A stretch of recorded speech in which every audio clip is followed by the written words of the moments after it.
Bonjour à toutes et à tous dans cette période extrêmement spéciale de retraite chez soi, de retraite en soi et de transformation sans doute de beaucoup de nos points de vue, de nos croyances et une forme d'introspection. Qu'est-ce que la vie et quel est l'essentiel dans cette vie? Je crois vraiment que ce qui est en train de se jouer maintenant va bien au-delà qu'une épidémie avec un début et une fin. Il y a quelque chose qui n'a jamais existé à mon sens, c'est cette espèce de silence dans les rues, dans les villes, et tout d'un coup l'air qui redevient pur, les oiseaux qu'on entend chanter, les rivières qui deviennent limpides, les dauphins qui viennent nager dans les canaux de Venise, la pollution qui diminue en Chine.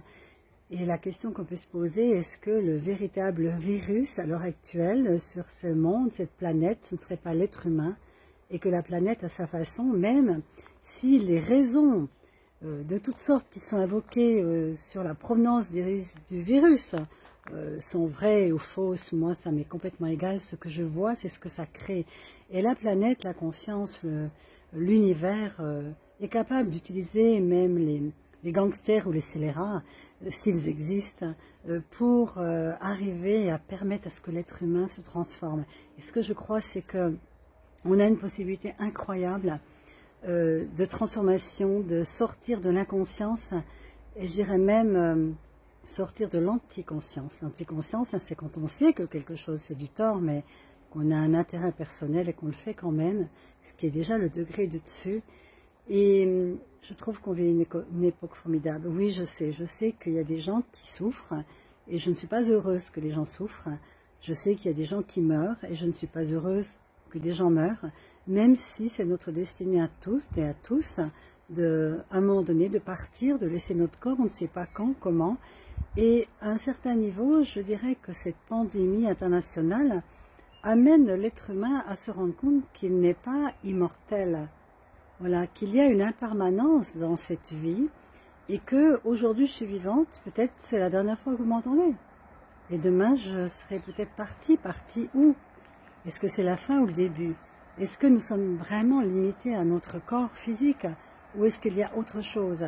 Il ne s'agit pas de croire ou de ne pas croire, mais de faire l'expérience, mais peut-être de ne pas s'arrêter à tous les conditionnements dans lesquels on s'est laissé emporter depuis notre naissance et bien avant.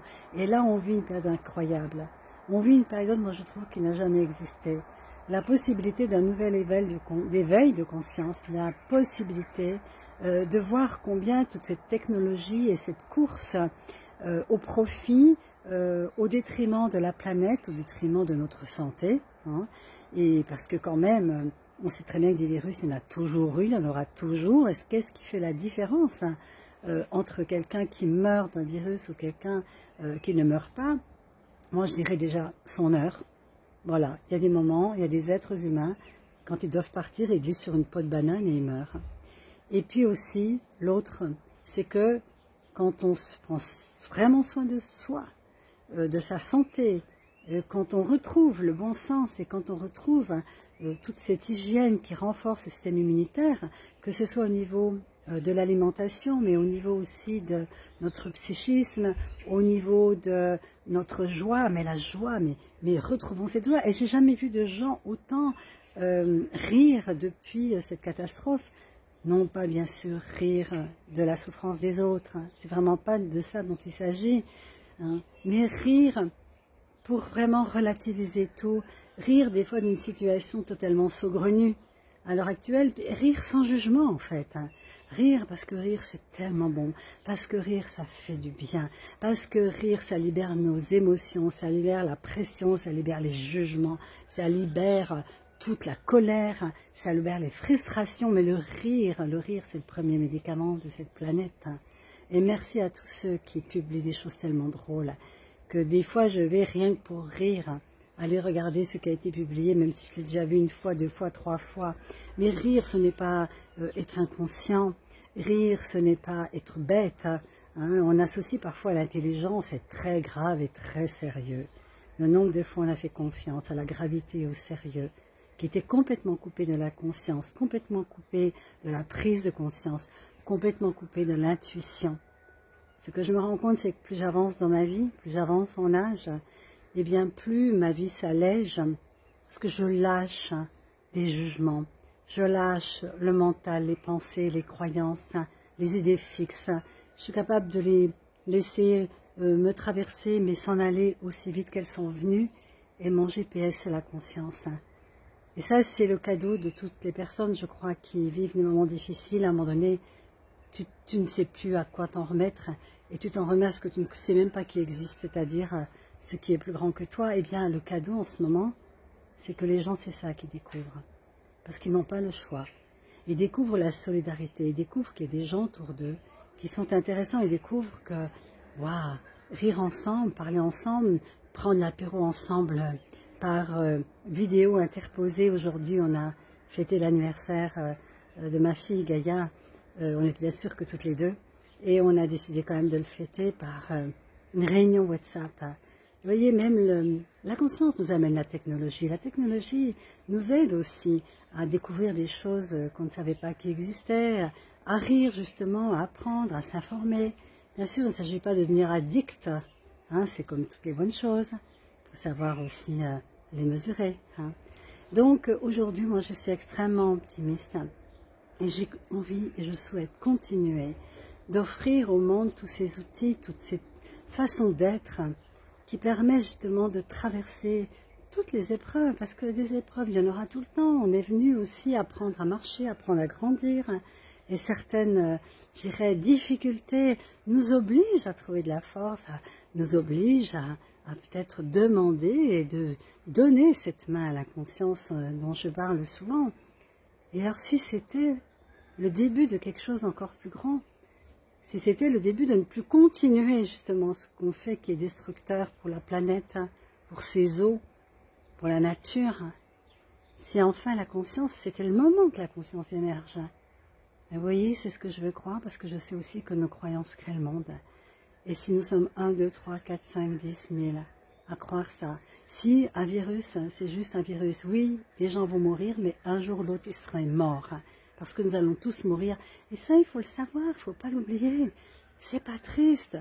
Au contraire, je me dis, mais si je vous parle aujourd'hui, c'est donc que je suis vivante. Alors qu'est-ce que je vais faire de cette vivance?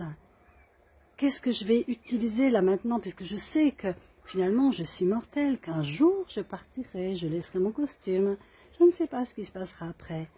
On n'a pas besoin de croire ou de ne pas croire à autre chose, mais là je suis vivante, totalement vivante, intensément vivante. Comment je vais choisir d'utiliser cette vivance? Et donc, ce que je peux dire et redire, c'est que partout en ce moment, il y a des personnes qui offrent des possibilités de saisir comment choisir différemment. C'est bon, c'est mon choix. C'est ce que je fais, c'est ce que je fais depuis des années. Je sais qu'on peut choisir autre chose, je sais qu'on peut croire autre chose. Je sais aussi comment le faire, comment aussi utiliser le corps pour ça. Et donc, il y a des centaines et des milliers de personnes qui vous offrent des possibilités d'aller regarder en vous, mais pas par la souffrance, pas par se rouler dedans, mais la possibilité de, à chaque instant, au lieu de se rouler dans le pourquoi, au lieu de se rouler, j'ai pas de chance, c'est pas juste, de rebondir là-dessus et de dire, quel est le cadeau caché derrière ça?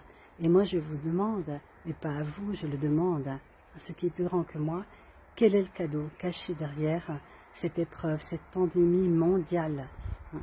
Quel est le cadeau? Comment utiliser ce qui se passe en ce moment à l'avantage de l'humanité, le tourner à l'avantage de l'humanité, d'une humanité consciente, le tourner à l'avantage de la planète? Quoi d'autre est possible? En tout cas, l'espoir qui est semé dans le cœur des gens par toutes ces personnes qui ne se laissent pas descendre dans la sinistrose, je vous invite à le nourrir, comme on peut nourrir, vous savez, le loup, il y a le loup noir ou le loup blanc en soi, qui va gagner, hein, eh bien, celui qui va gagner, dit le grand-père, c'est le loup qu'on nourrit. Alors, qu'est-ce que vous allez nourrir? Le loup blanc ou le loup noir? Moi, j'ai choisi. Je nourris le loup blanc. À très bientôt de vous entendre sur un petit zoom que je vais mettre en ligne pendant cette période. Mais je reviendrai vers vous pour ça. En attendant, soyez heureux quoi qu'il arrive.